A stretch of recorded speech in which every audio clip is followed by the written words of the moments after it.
Cet institut, tout est dans le nom, hein.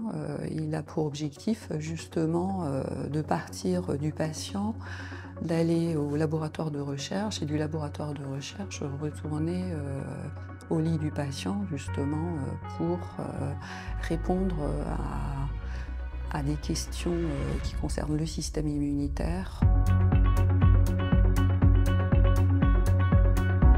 La thématique principale de notre outil est de comprendre la diversité, notamment génétique, du système immunitaire de l'homme. En fait, l'idée, c'est que dans l'Institut, dans l'équipe, nous travaillons sur les gènes HLA. Et ces gènes, en fait, codent pour des molécules qui sont présentes à la surface de chacune de vos cellules, grosso modo, dans votre corps. Et ces molécules présentent, en fait, des peptides, qui sont des petits morceaux de protéines de tout ce qui se passe dans votre corps à chaque instant. Et dans le cadre du cancer notamment, forcément le cancer va lui aussi exprimer des protéines, donc va lui aussi exprimer des peptides. Et nous espérons en fait pouvoir identifier les peptides qui donc intégreraient un variant qui correspondrait au cancer. Et dans ce cas-là, c'est ce peptide qui pourrait devenir une cible thérapeutique parce qu'on pourrait diriger les lymphocytes et leur dire quand tu vois ce peptide, c'est que c'est le cancer. On essaye de répondre à ces questions. Alors les patients peuvent être affectés de ces maladies auto-immunes, de rejet de greffe ou des défauts de système immunitaire qui sont innés.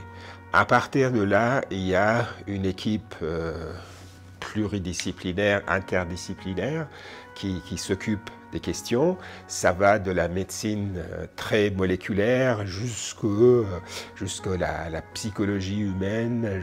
Si on travaille sur le soin, il y a l'idée que le rapport de la société aux dispositifs et aux outils du soin, comme par exemple le médicament, mais pas exclusivement, c'est quelque chose d'intéressant à regarder. On analyse les résultats obtenus avec ces méthodes, on les analyse avec une grille qui est celle de la psychopathologie clinique et de la psychanalyse, ce qui permet d'explorer de manière, je pense, assez fructueuse les déterminants un peu des conduites de soins ou de santé. Moi je dis que je pense que ça a l'air fructueux parce qu'on voit dans les prises en charge des gens comment ça permet de répondre à des questions qui se posent et de lever des impasses thérapeutiques parfois.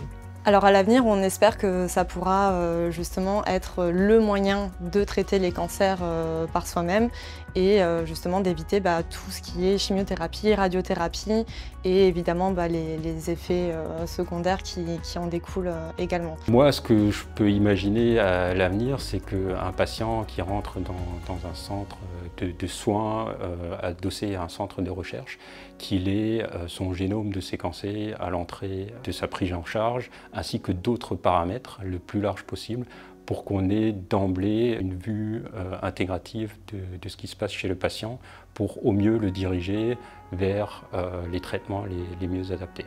Au lancement de l'Institut thématique, on a développé 3 UE, des unités d'enseignement, qui sont dédiées à des étudiants scientifiques ou des étudiants en médecine pour les former à l'immunologie de manière générale.